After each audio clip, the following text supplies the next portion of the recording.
ಅಪ್ಪ ಹೊಸ ಕಾಚ ತಗೊಂಡು 1 ವಾರ ಸಹ ಆಗಿಲ್ಲ, ಆಗ್ಲೇ ಅದ್ ಮಾಯ. ಅದು ಇವನ್ ಕೆಲ್ಸನೇ. ನೋಡಪ್ಪ, ಅವ್ನ್ ಶರ್ಟ್ ಹಾಕುತ್ತೀನಿ ನಿಜ, ಅವ್ನ್ ಪ್ಯಾಂಟ್ ಹಾಕುತ್ತೀನಿ ಅದು ನಿಜ.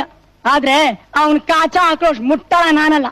ಅದ್ರಂಗೆ ಒಬ್ಬರ ಕಾಚ ಇನ್ನೊಬ್ರು ಹಾಕೊಂಡ್ರೆ ಏನಾಗತ್ತೆ ಅಂತ ನನಗ್ ಚೆನ್ನಾಗ್ ಗೊತ್ತು. ಏನಾಗ್ತದೋ? ಏನಾಗತ್ತಾ? ಕಜ್ಜಿ ಬರತ್ತೆ, ತುರಿ ಬರತ್ತೆ, ಕುಷ್ಠರೋಗ ಬರತ್ತೆ, ಬರ್ಬಾರ್ದೆಲ್ಲ ಬರತ್ತೆ. ಹೌದಪ್ಪ, ಅದಕ್ ದಿನ ಔಷಧಿ ಹಚ್ಬೇಕು, ಚರ್ಮಕ್ಕೆ ಬಟ್ಟೆ ತಾಕ್ದೇ ಇರೋ ಹಾಗೆ ನೋಡ್ಕೋಬೇಕು.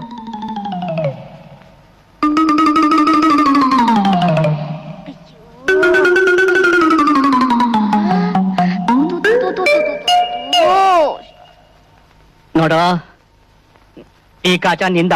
ಹೌದಪ್ಪ. ಅಲ್ಲ, ಆ ಮಕ್ಳ ಕಾಚ ಹಾಕೊಂಡು ಹೋಯ್ತಿಯಲ್ಲ, ನಾಚಿಕೆ ಹಾಕಿಲ್ವ ಇನ್ ಜನ್ಮಕ್ಕೆ? ಕಾಚ ಹಾಕೊಳಕ್ಕೆ ನಾಚಿಕೆ? ಇಷ್ಟು ಬೇಗ ಹುಡುಗರು ನನ್ ಸೈಜಿಗೆ ಬಂದ್ಬಿಟ್ರಲ್ಲ, ಅದೇ ತಾಪತ್ರೆ ಆಗೈತೆ. ಅಂದಾಗೆ ಹುಡುಗರ ಜಮೀನ್ದಾರು ನಂಗೆ ಸನ್ಮಾನ ಮಾಡಿ 2,000 ರೂಪಾಯಿ ಕೊಟ್ಟವ್ರೆ. ನಾಳೆನೆ ಹೊಸದಾಗ ಅಂಗಡಿ ಶುರು ಮಾಡ್ತಾ ಇದ್ದೀನಿ. ನೀವಿಬ್ರು ಅಲ್ಲಿಗೆ ಬಂದು ಕೆಲಸ ಶುರು ಮಾಡ್ಬೇಕು. ಆಗ್ಲೇನೆ ಊಟ ತಿಂಡಿ.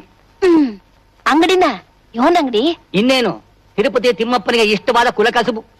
ಇವನ ಕೈಗೆ ಕತ್ತಿ, ಅವನ ಕೈಗೆ ಕತ್ರಿ.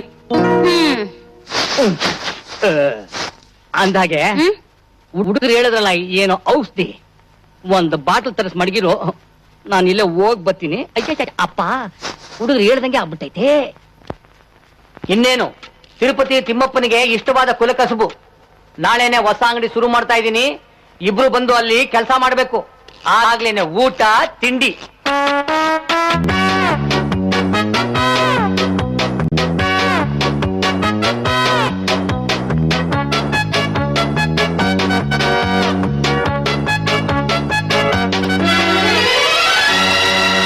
ಲೋ ರವಿ, ಇವಾಗೇನೋ ಮಾಡೋದು?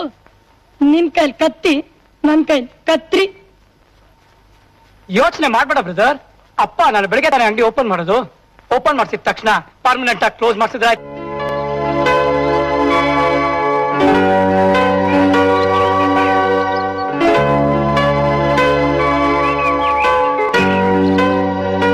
ರವಿ, ಬೇಗ ಸಿಗರೇಟ್ ಬಿಸಾಕಿ ಜಾಗ ಖಾಲಿ ಮಾಡ.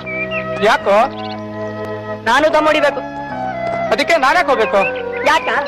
ನೀನು ನನಗಿಂತ ದೊಡ್ಡ ಅಣ್ಣ ಅನ್ನೋ ಮರ್ಯಾದೆ ನಿನಗೆ ಬೇಡವಾ?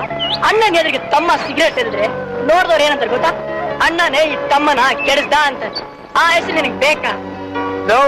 ತಮ್ಮ ಅಂದ್ರೆ ನೀನು ಕಾಣಲ್ಲ ಮಾರವ್ವ.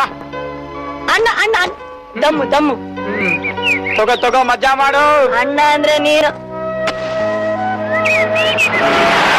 ಬನ್ನಿ ತಮ್ಮ, ಈ ರಸ್ತೆ ಎಲ್ಲಿ ಹೋಗುತ್ತೆ?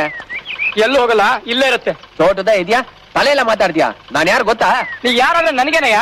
ಹೋಗೋರ್ ಬರೋರ್ಗೆಲ್ಲ ದಾರಿ ತೋರ್ಸ ನಿಂತಿರಕ್ಕೆ ನಾನೇನ್ ಕೈ ಮಾರೋಣ? ಸ್ಟುಪಿಡ್ ಫೆಲೋ, ಡರ್ಟಿ ಫೆಲೋ, ನನಗೆ ಕೈ ತೋರಿಸ್ತೇನೆ. ಎತ್ತ ನಿನ್ ಗಾಡಿನ ಕಾಡಿದ್ದೀನಿ ಬಾಳ ಮಾತಾಡಿದ್ದೀನಿ.